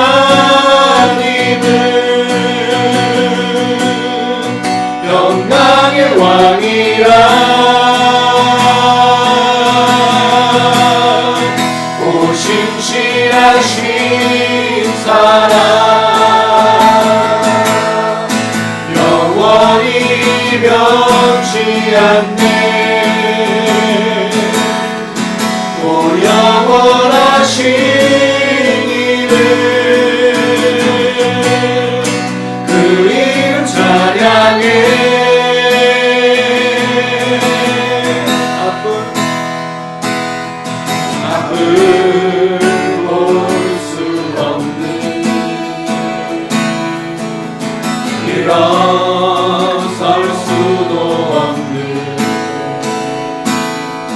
어두웠던 삶도 그가 다시 일으키시네.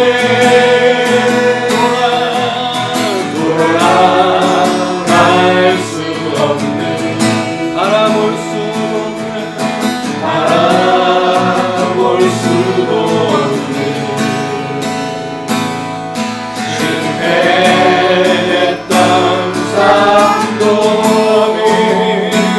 그가 다시 세워주시네.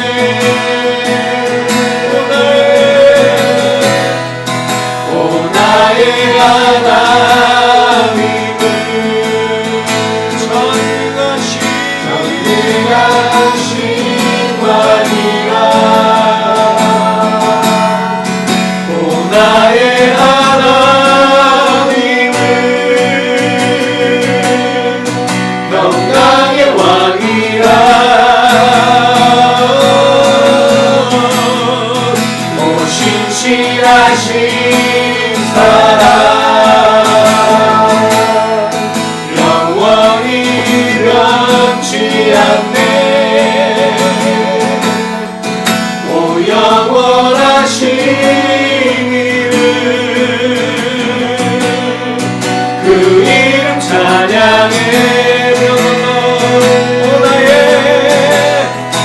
오 나의 하나님은 전능하신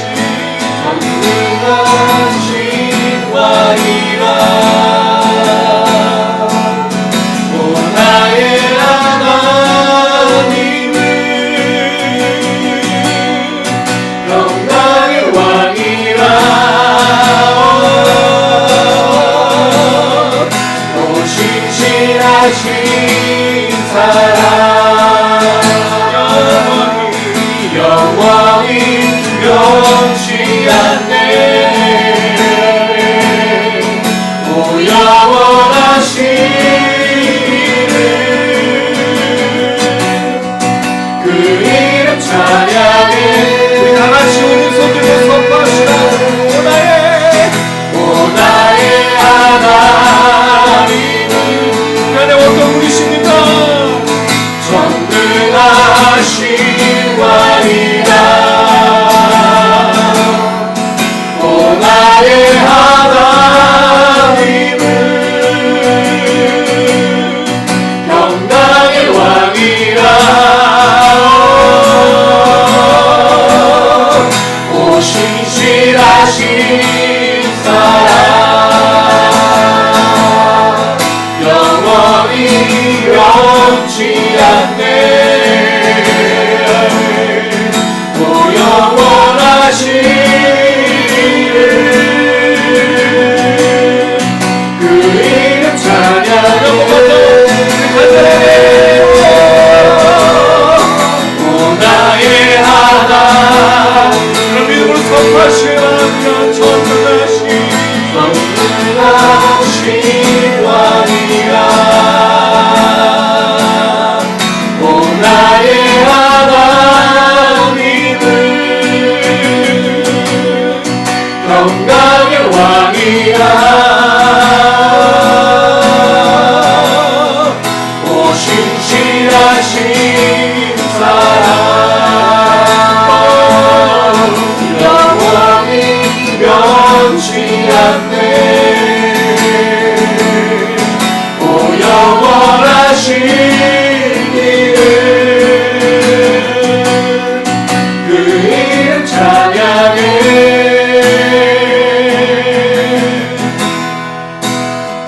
예수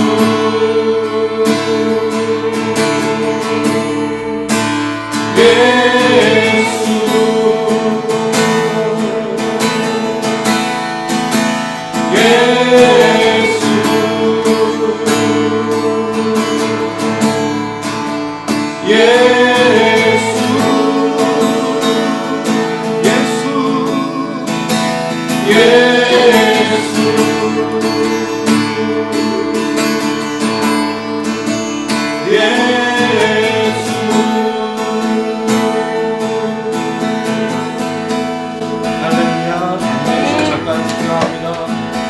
하나님, 우리가 은혜와 평강을 받을 수 있는 유일한 이유, 복음을 깨닫게 하시고 우리 부르신 하나님 영원한 계획과 우리 사랑하신 하나님 열망과 그 아들 신 예수의 십자가의 죽으심인 줄로 믿습니다.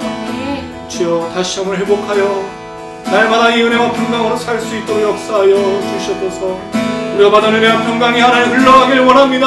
예수의 향기가 드러나길 원합니다. 우리 가정에, 우리 삶의 터전에, 우리 교회에, 우리가 밟고 있는 땅에, 이 땅 가운데 오직 이 은혜와 평강으로 채워 주시옵소서.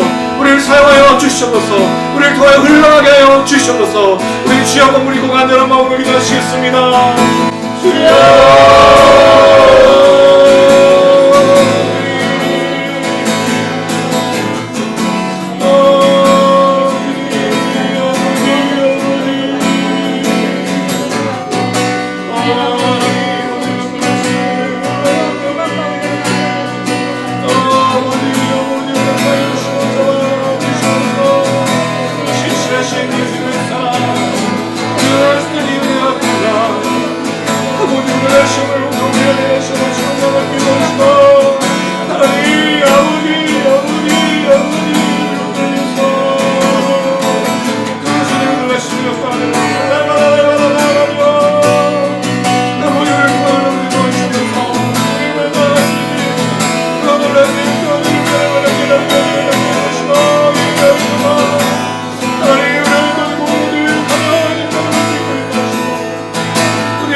사랑이 많으신 아버지 하나님, 사도 바울이 그리스도인이 누구인지를 설명하는 것을 들었습니다.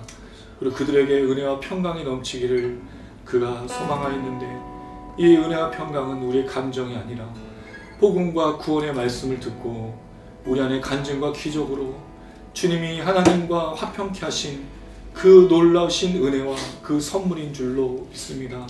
날마다 이 은혜와 이 평강과 이 모든 것들이 우리를 주장할 수 있도록 성령으로 역사하여 주시옵소서. 이것이 채워져서 우리를 통하여 흘러가길 원합니다. 우리 가정에, 우리 남편과 우리 아내, 우리 부모님들, 우리 자녀들, 사랑하는 우리 친구들과 우리 친척들, 주여, 우리가 받았던 이 놀라운 은혜와 평강과 사랑이 주여 흘러갈 수 있도록 도와주시옵소서. 우리가 밟고 있는 땅, 우리 삶의 터전, 우리 사업터, 우리가 일하고 있는 곳, 우리가 움직이는 곳, 우리가 받는 곳, 우리가 만나는 사람들, 주여, 예수의 향기와 예수의 십자가의 능력과 예수의 이 모든 것들이 우리를 통하여 흘러가게 하여 주시옵소서. 주어한 영혼들, 잃어버린 영혼들, 주님 알지 못하는 영혼들, 하나님 그 쓰레기덩 위에서 아버지 아무 소망도 없는 그 사람들에게 우리를 건져내셨던 이 은혜와 사랑이 흘러가게 도와주시옵소서. 그들을 살릴 수 있도록 역사하여 주시옵소서. 한 해 동안 이 은혜와 평강으로 살아가는 우리 모두가 될 수 있도록 주님 인도하시고 붙잡아 주시옵소서. 하나님, 이 모든 일에 우리 두려움과 걱정과 염려가 있습니다. 상황 환경으로 인하여서 어찌할 줄 몰라 염려하는 것들이 있습니다. 그러나 하나님 아버지, 우리가 이 십자가의 능력과 이 복음의 말씀을 듣고 걸어갈 때마다 하나님 우리 안에서 회복의 역사가 나타나고 치유의 역사가 나타나고 이 모든 걸 이겨내며 그리 아니하실지라도 하나님의 역사를 경험하는 간증과 기적이 넘치게 될 줄로 믿습니다. 우리를 사용하시고 우리 미니스트리를 사용하시고 우리 지혜들을 사용하여 주시고 이 방송을 보는 분들을 주님 사용하셔서 이 한 해 동안 간증과 기적이 흘러넘치는 귀한 역사 허락하여 주시옵소서. 그 주님을 기대하며 감사드리며 예수님의 이름으로 기도드렸습니다. 아멘. 아멘. 가슴에 손 얹으시기 바랍니다. 양들의 큰 목자이신 우리 주 예수를 영원한 언약의 피로 죽은 자 가운데서 이끌어내신 평강의 하나님이 모든 선한 일에 너희를 온전하게 하사 자기 뜻을 행하게 하시고 그 앞에 즐거운 것을 예수 그리스도로 말미암아 우리 가운데서 이루시기를 원하노라. 영광이 그에게 세세 무궁토록 있을지어다. 아멘.